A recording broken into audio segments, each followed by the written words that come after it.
if you have a Bible, would you please go with me to the Gospel of Luke, chapter 10. And for these first 2 Sundays back, you'll know, if you're part of New Life Church, that we have chosen to speak to a short passage that occurs in a number of Gospels, but here in Luke, occurs in chapter 10 and verse 25 onwards, and it's a conversation between a lawyer, that means an expert in the Mosaic law, a lawyer and Jesus. And this would be a typical sort of back and fro between a student and a rabbi. And so, of course, in that context, Jesus was a rabbi, was a teacher. He had followers. He also did some amazing miracles, of course. And we know that he claimed to be, and he was actually the Son of God, the Messiah. But wandering rabbis with teaching ministries was not something that was unique to Jesus at that time. And so there was a lot of back and fro between the rabbi and his students asking about the principles of God and so on. And so the lawyer stood up and put this question to Jesus, saying, "Teacher, what shall I do to inherit eternal life?" And Jesus, in very, very typical rabbinic teaching style, he puts the question back to him and basically says, what do you think? He says in verse 26, what is written in the law? How does it read to you? And then we had this famous summary by the student, the expert in Mosaic law, the lawyer, as he's called in our English translations. He says, he answered, "You shall love the Lord your God with all your heart, with all your soul, with all your strength, and with all your mind, and love your neighbor as yourself." And Jesus said to him, "You have answered correctly. Do this and you will live." And that little summary by the lawyer of all the principles of God that had been revealed up to this point is a summary that's commended by Jesus. And it's obviously in 2 parts. So we love the Lord with every ounce of our energy, our passion, every part of our being, our mind, our soul, our strength, and so on. And then we love our neighbor as ourselves. And Tim, last week, in our first Sunday back here, after 18 months absence, he was getting really pumped up about the first part, loving the Lord our God with every part of our being. And I want to say a few words this morning about the second part, loving your neighbor as yourself. And really, this effectively sums up why we're here. It sums up what we're supposed to do, not just here in Eddington, but what we're supposed to do through our lives on the earth until the Lord tarries, as long as we have breath in our bodies.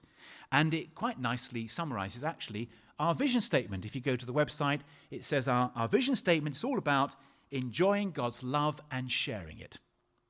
So we can't share something we're not enjoying ourselves. So we want to enjoy God's love, and we want to not be selfish. We want to share it all sorts of ways. But before I get into the details of this summary statement, second part of, let me just set the context. Because if you go back to the beginning of the chapter, you'll see the context is that Jesus appointed 72 or 70. It's a slight ambiguity from the early texts as to which was the correct number. Some texts have 72, some texts have 70. It doesn't really matter. But he appointed 72 others, and he sent them in pairs ahead of him to every city and place where he himself was going to go. So he sent these people out as ambassadors of the kingdom. He says the harvest is plentiful, the laborers are few. Therefore beseech the Lord of the harvest to send out laborers into his harvest. Go, I send you as lambs in the midst of wolves. And then he gives them some instructions about how to do this. And he talks about seeking out a man of peace. Literally, that is a son of peace. And of course, it's not masculine. It's basically a person of peace. So let me just say the significance of the number. At that time, that was the number that was thought to represent all the nations of the world. And so what Jesus is really saying is, I want you to go in pairs, not on your own. I want you to be in fellowship. I want you to have a witness with you to testify to the truth. But I want you to go to every single part of the world, if you like, with this good news. And when they found this household of peace, they were to spend time there, and they were to talk about the kingdom, and they were to do the deeds of the kingdom. And for us, I would suggest, for most of us anyway, those households of peace are our own homes, because we gather here on a weekly basis, but really this is not the church. It's part of our church life, but really the church is wherever we are, isn't it? So when we go into our workplace, in our neighborhoods, in our circle of relationships, those are, as we've talked about in the past, those are our front lines. And a bit like this story, it goes on to say they came back to tell Jesus of the amazing things that had been going on in their own sphere, and they came to celebrate with Jesus, and he was excited. He said, "This is fantastic." He says in verse 23, "Blessed are the eyes which see the things you see." And verse 24, "I say to you that many prophets and kings wished to see the things which you see and didn't see them, and to hear the things which you hear and didn't hear them." They came back to celebrate with Jesus what had been going on in their front lines, through these homes of peace. And it's a bit like fishing vessels, if you like, coming back to the harbour to unload the catch. And so I just want to put that context in, because I think it speaks very well to what we're seeking to do. You know, we are going out from this gathering in less than an hour's time, and we will be scattered into our different front lines. We have our households of peace. We spread the good news, the love of God in our own neighborhoods, through our work settings, in our schools, our colleges, and then we come back and we celebrate what God is doing. And so that is a lovely picture, I think, of what Jesus is saying is an ongoing thing. Note that the issue of few workers is not a new phenomenon. He says right back there in the first century that pray to the Lord of the harvest for more laborers, because there's a big harvest. There's a big harvest. And I feel particularly post-COVID, although I know we're not completely out of COVID and we don't know what the next phase of this will be, but at least we're out of the lockdown at the moment. It's shaken our nation, hasn't it? It's shaken the world. And a lot of people have reevaluated things. A lot of people have had many of their presuppositions really challenged, and they're beginning to rethink things. And I think this is a kairos moment. This is a special moment in God's plan and purpose for our nation and the nations of the world, where people may well be more open than previously to what is life all about. It seems so fragile, it seems so transitory. So many things in which we placed our trust seem to be crumbling. Is there more to life than we might have thought? And we're the ones who are going to say, yes, that's absolutely the case. There is. And it's interesting also that I think Jesus talks about them going out as lambs in the midst of wolves. And it can be a bit dog eat dog out there, can't it? You know, it can be a bit ruthless, every man for himself, every woman for himself. But obviously, going out as a lamb in the midst of wolves doesn't sound very attractive. But I think what Jesus is really saying is that he wants us to be people of a completely different spirit. Pure, kind, gentle, and totally dependent on God for protection. And it's that wonderful phrase, isn't it? If God is for us, as Paul writes to the Romans, who can be against us? It may seem like there are many wolves, but if God's for us, who can be against us? Well, let's now look at verse 29, because the lawyer, having been commended by Jesus for his correct answer, then asks Jesus another question. And he says, "Who is my neighbor?" So he's just said that the law is summed up in this way, and the second part is that we should go and love our neighbor, but he's not quite sure who the neighbor is. What is the extent of this love that we're supposed to share? Are there boundaries? And that's very significant because, of course, there were all sorts of understandings about races like the Jews, for the Jews who were purer, who were more special, and there were certain things they needed to do for one another which maybe weren't really, it didn't matter if you didn't love other races in quite the same way. And so he's asking a question that is linked to a debate within Judaism as to the extent, the boundary of this love dispersion. And it's absolutely a brilliant question because Jesus uses it to smash a paradigm of limitation of love. You may or may not be interested to know this very question actually was asked or referred to in a very famous judgment of the House of Lords in 1932 by Lord Atkin about the extent of the duty of care in the tort of negligence. This very story was actually used in a very important House of Lords case to discuss, in legal terms, in English law, what is the extent of a duty of care. That's just a little bit of history by the by. But what Jesus is saying in this answer he gives is basically the sharing of our love is without limitation. And he answers by telling a story. Isn't that so typical of Jesus? So in verse 30, he tells this story about the Good Samaritan. A man was going down from Jerusalem to Jericho, and he fell among robbers, and they stripped him and they beat him. And he went away, leaving him half dead. And by chance, a priest was coming down on that road, and when he saw him, he passed by on the other side.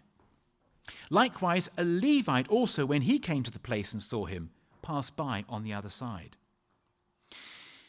But a Samaritan who was on a journey came upon him, and when he saw him, he felt compassion. And he came to him, and he bandaged up his wounds, pouring oil and wine on them.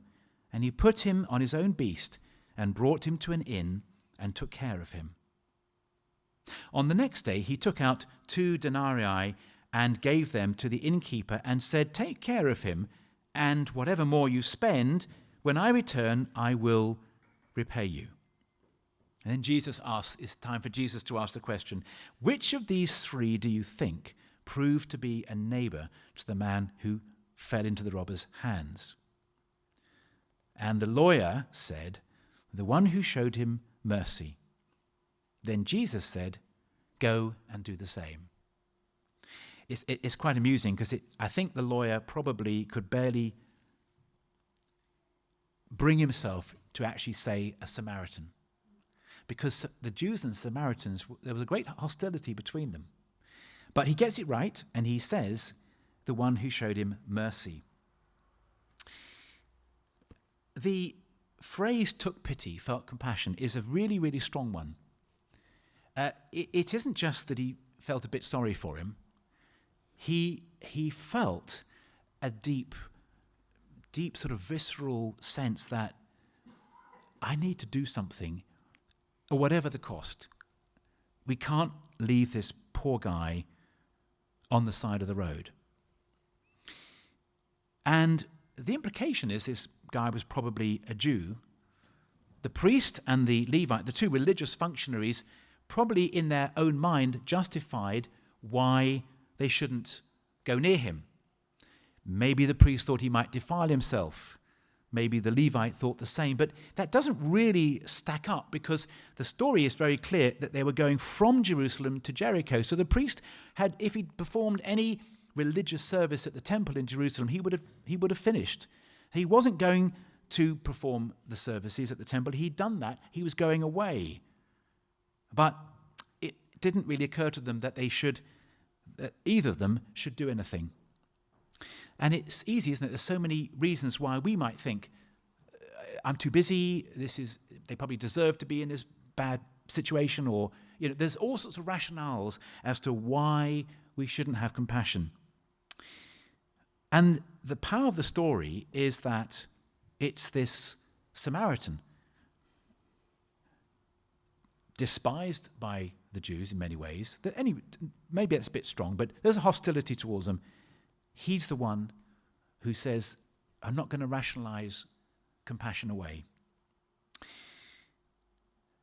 It was a very dangerous road. It was well known as a road that robbers lurked round the bends and corners and nooks and crannies of the rocks.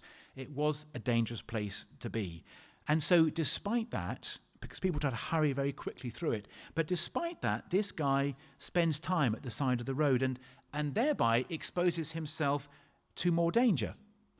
So it's possible, because they'd stripped him and beat him, it sounds like they virtually stripped the guy naked, which maybe is why the others thought he was fully dead, not half dead. Maybe he used some of his own clothing, maybe a cloak, maybe some spare clothing he had in a satchel on the donkey, in order to bind the wounds up. So that took a bit of time. And he had oil and wine to get out. So this must have been this wasn't a 2-minute operation. I don't know how long he was at the side of the road, but this was obviously something that took a bit of time. And then he eased him on to his own means of transport, his donkey, his beast, and he took him to an inn. And then the 2 denarii, my understanding is, that's about 2 days' wages. So not a huge amount of money. It actually, according to what I can learn, would have probably given 2 months' worth of board and lodging at the inn. I don't think we'd quite stretch that today at the Travel Lodge, but it was a bit more than 2 days' wages. But he's given him 2 months to recover. So this guy obviously is pretty badly damaged, isn't he? He's not saying just put him up for the night and then kick him out. He's saying, look after him. And if you need any more money, I will take care of it on my return. To fully appreciate this parable, we need to go back to the 2 questions that it came from. The first question of the lawyer was, what shall I do to inherit eternal life? And the second question is, who's my neighbour? Now, as I just draw these thoughts to a conclusion, Jesus is not saying, I don't believe for a minute, that we earn our salvation as a result of our good works. But what he's saying is, as we realize the extent of the love that God has lavished upon us, as our hearts are melted at the incredible mercy and grace and compassion that the Lord God Almighty, holy as he is, as we were hearing in our time of worship, has extended to us, and as John puts it, has given us the right to be called children of God, have a relationship with him, then as we realize the extent of that, how can we not want to share it with others? And it's without any limitation. It's regardless of race, of colour, of personal preference, the people we get on with, those who think like we think, or whatever other limitation we want to put on it. I said that our vision statement was about enjoying God's love and sharing it. And if you look on the website, you'll see that our values come from Micah 6:8, to act justly, love mercy, and to walk humbly with our God. And I think that vision statement and the value statement is just beautifully illustrated by this interaction between the lawyer and Jesus. And it's very sobering that Jesus, in commending the lawyer for the right answer, says, then go and do the same. And so obviously we're most unlikely, most of us, to be traveling on a road from Jerusalem to Jericho anytime soon, and we probably wouldn't have a donkey even if we were. But of course the principle is that we just want to be open at any moment to sharing the love of God without limitation to those around us, whatever their needs may be.